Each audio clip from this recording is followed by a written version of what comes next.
Добрый день, уважаемые слушатели. Меня зовут Твердова Марина Владимировна. Я являюсь главным специалистом Центра сопровождения специального инклюзивного образования Коми Республиканского института развития образования.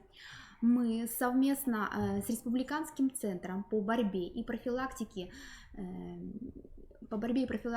со СПИДом и инфекционными заболеваниями в лице нашего эксперта, заведующим отделом клинической эпидемиологии Михеевой Еленой Петровной, сегодня проводим завершающий вебинар, посвященный профилактике ВИЧ-инфекции.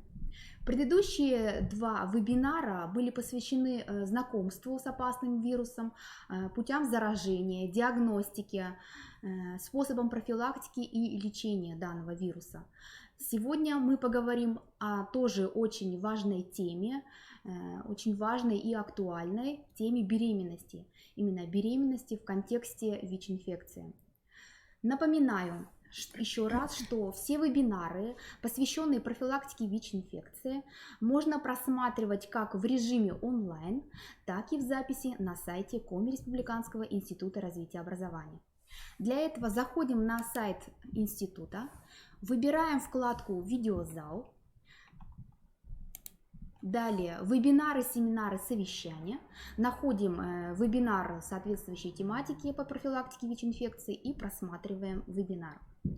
Кроме того, еще раз хочу напомнить, что помимо вебинаров, специалистами Коми Республиканского института развития образования и Республиканским центром по профилактике и борьбе со СПИДом и инфекционными заболеваниями разработан обучающий онлайн-модуль «Профилактика ВИЧ-инфекции на рабочих местах».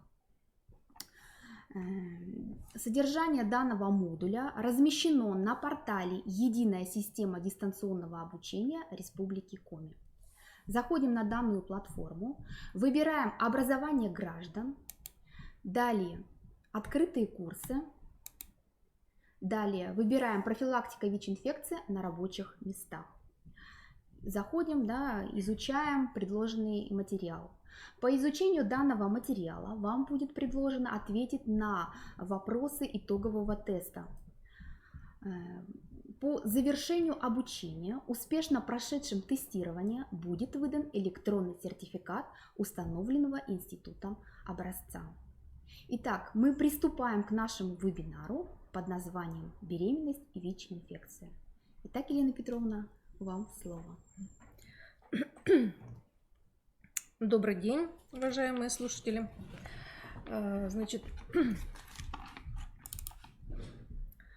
Для того, чтобы разобрать актуальность ВИЧ-инфекции и беременность, я бы хотела рассказать вообще, а какая же ситуация вообще эпидемиологическая по ВИЧ-инфекции как у нас в стране, так и у нас в Республике Коми. Кто чаще всего заражается ВИЧ-инфекцией, заражаются ли женщины, каким образом, и как проводятся профилактические мероприятия у беременных женщин, чтобы женщины с ВИЧ-инфекцией могли рожать здоровых, неинфицированных детей. Вот, первый слайд говорит о том, что количество ВИЧ-инфицированных у нас в стране растет, причем более 100 тысяч в год. Интенсивный год роста был 2015, и связано это с употреблением наркотических веществ и различных спайсов, которые в том числе вводили и внутривенно, в том числе и рост зараженных среди половых партнеров. 2018 год, вы видите тоже на этом слайде, 278 человек ежедневно регистрировалось как выявленных ВИЧ-инфицированных. И общее число на 2018 год 348 человек. Больше 1000 человек. Больше 100 тысяч человек. Число новых ВИЧ-инфицированных в республике на втором слайде. И можно сказать, что количество ВИЧ-инфицированных в республике тоже растет, как и в стране. И значительный рост отмечен тоже с 2015 года. Тоже связан с применением спайсов, различных солевых растворов, которые потребляют наркотики. И последние годы это увеличение числа заразившихся половым путем. То есть наши показатели республики практически повторяют показатели по стране. Пораженность населения ВИЧ-инфекцией на 31 декабря 2018 года на 100 тысяч населения, в том числе с учреждениями управления Федеральной службы исполнения наказания. Или общая заболеваемость, она называется распространенность или превалентность. На слайде отмечены территории с низким уровнем пораженности, вы все видите, Усть-Цилимский район, Ижемский район, Кайгородский район, и с высоким уровнем пораженности. Это Сыктывдинский район, Воркута, Ухта, Сыктывкар, Усинск и Сосногорск. Пути распространения заражения ВИЧ-инфекцией в республике.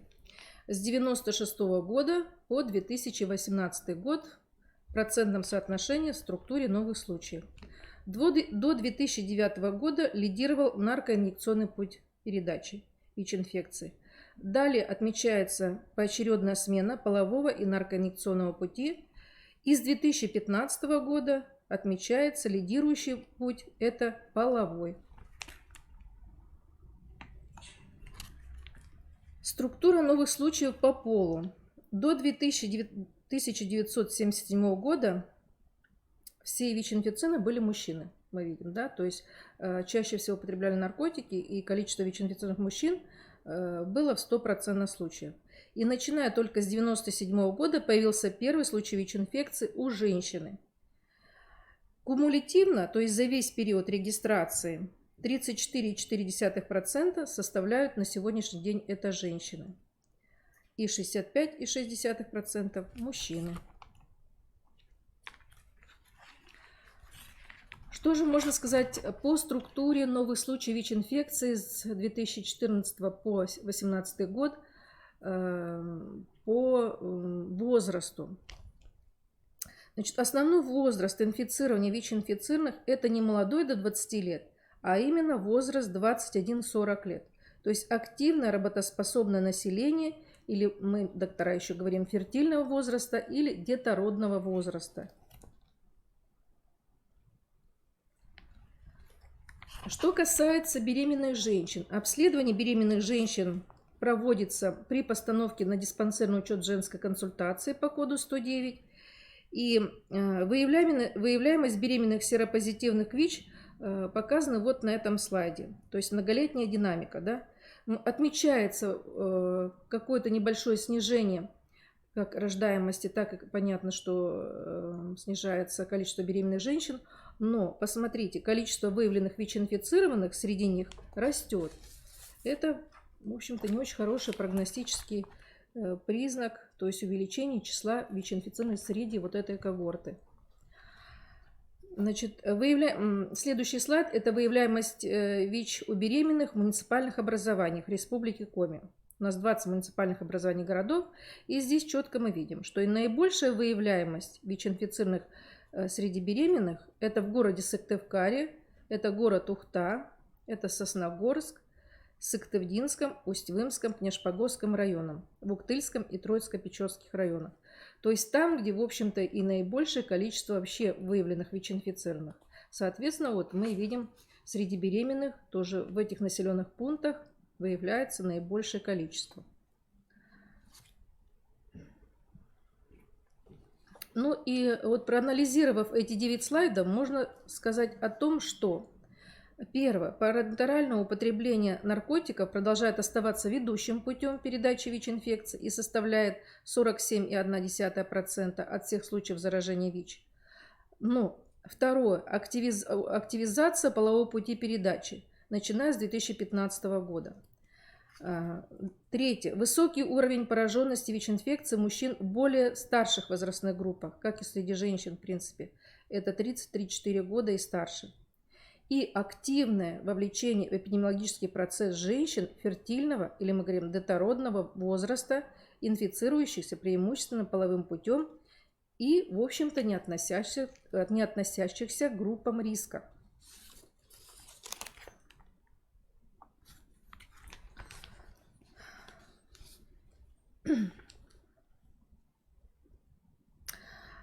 Необходимо остановить ВИЧ-инфекцию в одном поколении. Каким образом?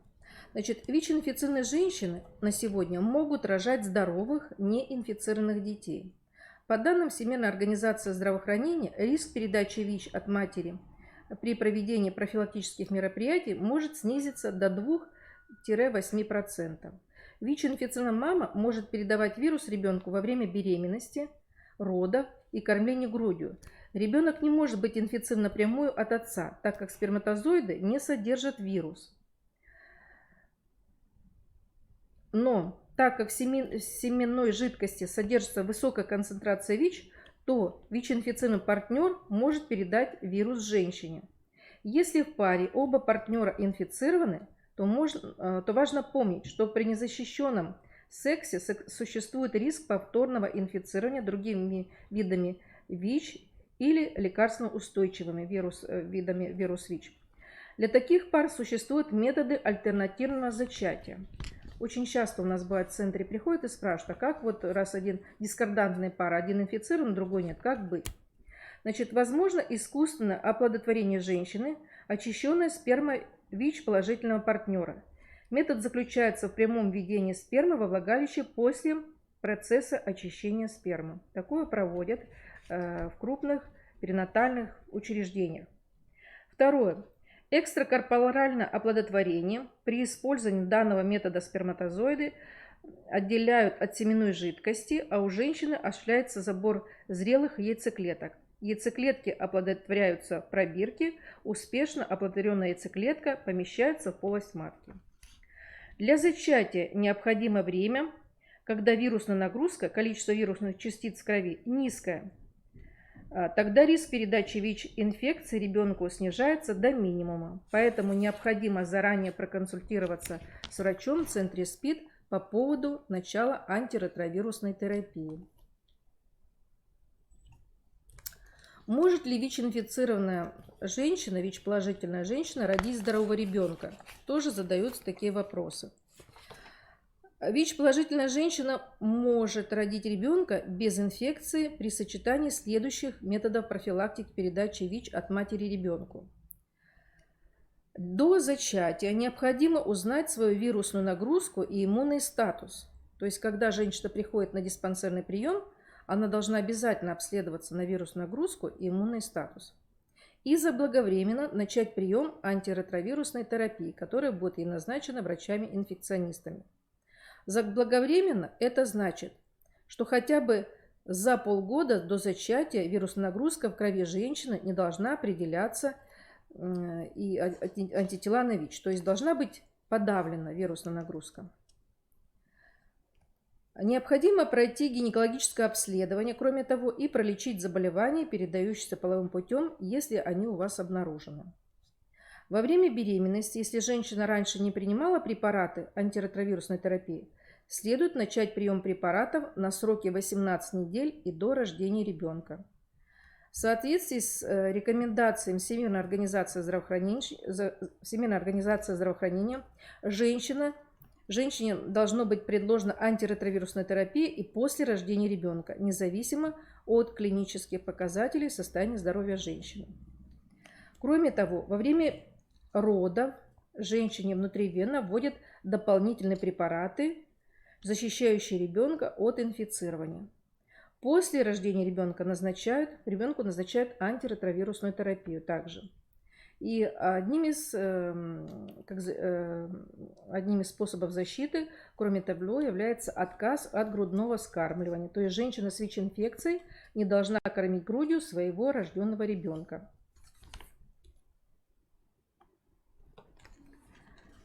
Как определить наличие ВИЧ-инфекции у ребенка, рожденного от ВИЧ-инфицированной матери? Когда и как это определяется? Наличие ВИЧ-инфекции у ребенка можно определить через 1,5 года после рождения. В течение этого периода времени у ребенка регулярно берутся анализы крови. Наличие вируса иммунодефицита человека определяют тестом на антитела к ВИЧ, который у всех детей, рожденных от ВИЧ-позитивных женщин, вначале положительный. То есть, если ребенок родился от ВИЧ-инфицированной мамы, у него всегда при рождении будет тест на ВИЧ, то есть или лабораторное исследование на ВИЧ с положительным результатом. Далее антитела матери окончательно пропадают из крови ребенка, и к 18 месяцу его жизни ребеночек после обследования, уже у ребеночка после обследования можно уже определить, что у него, что он здоров, что результат на ВИЧ отрицательный. И можно сказать, что ВИЧ-инфицированная женщина родить здорового ребенка может, если регулярно принимать лекарства по предписанию врача-инфекциониста. Вот на этом слайде показаны все периоды беременности и показаны периоды, когда чаще всего ребеночек может инфицироваться внутриутробно. То есть самый интенсивный или самый большой процент заражения плода возможен при вынашивании беременности с 36-й недели и до родов. То есть это 50%, когда ВИЧ-инфицированная женщина может передать вирус своему ребенку.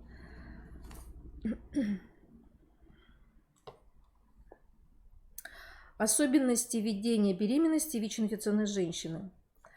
Для ВИЧ-положительной женщины своевременное начало антиретровирусной терапии способствует снижению риска инфицирования ребенка до менее 1%. Антиретровирусная терапия включает в себя регулярный прием препаратов, эффективность которых зависит от строгого соблюдения режима приема препаратов. Если у женщины достаточно высокий уровень CD4 клеток и низкий уровень вирусной нагрузки, то и, соответственно, с российскими рекомендациями показано начало антиретровирусной профилактики с начала второго триместра беременности.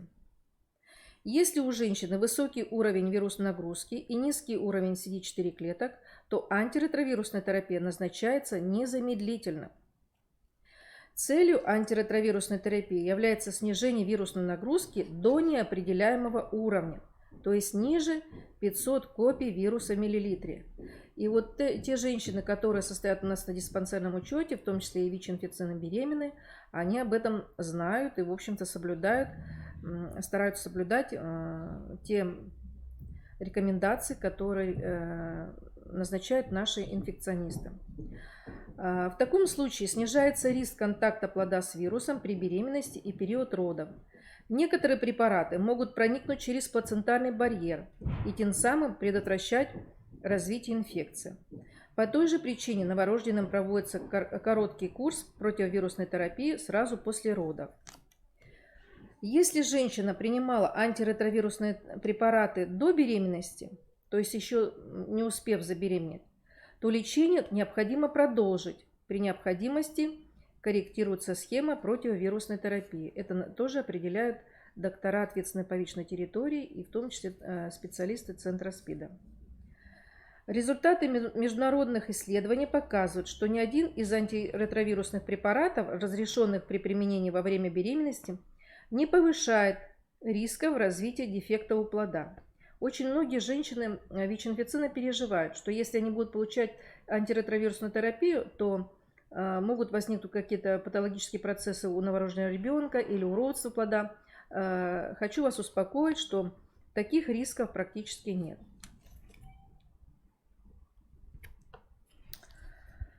Особенности ведения родов. Всем женщинам с ВИЧ-инфекцией во время родов проводится внутривенное введение препарата ретровир в соответствии с рекомендациями российскими для снижения риска инфицирования ребенка. Если уровень вирусной нагрузки на 34-36 неделе беременности ниже уровня определения, нет соответствующих урогенитальных инфекций, женщина принимала антиретровирусные препараты без пропусков, нет акушерских показаний к операции кесарево сечения, то возможно родоразрешение через естественные родовые пути. Тоже женщины ВИЧ-инфицированные у нас спрашивают, могу ли я родить сама без кесарево сечения. Вот я вам перечислила, каким образом можно родить без оперативного вмешательства. Если вирусная нагрузка высокая, то в качестве метода родоразрешения женщине будет предложено кесарево сечение, чтобы снизить риск передачи ВИЧ-инфекции ребенку, так как вирус содержится не только в крови, но и во всех биологических жидкостях организма.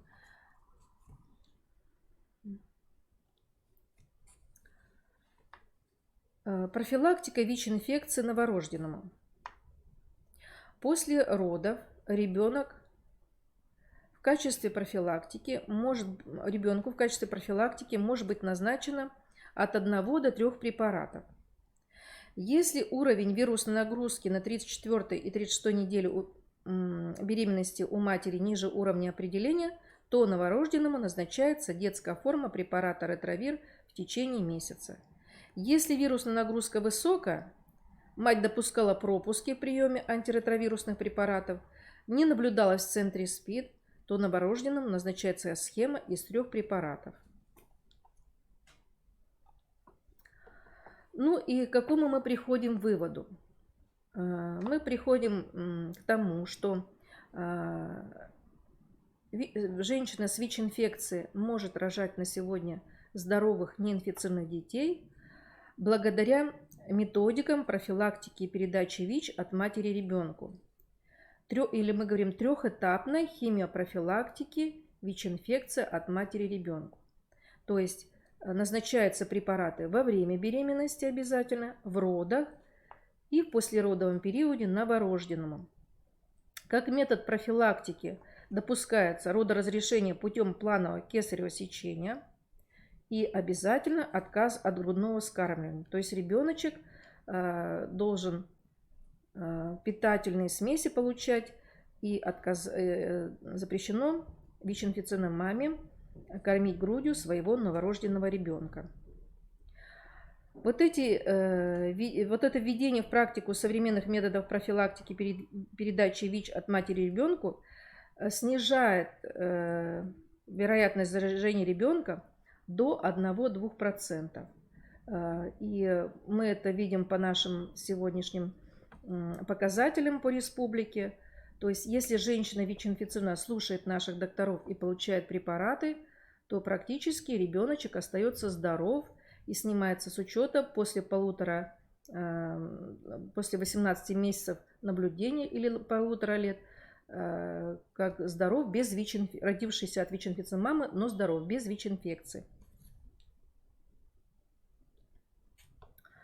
Желаю всем семьям здоровья, в том числе, и даже если у вас определен вирус иммунодефицита человека, с этим диагнозом сегодня у нас женщины рожают неинфицированных детей. Методики я вам перечислила, только надо наблюдаться, слушать врачей. И, соответственно, желаю здоровую семью и здоровое ваше будущее, чтобы было поколение. Всего доброго.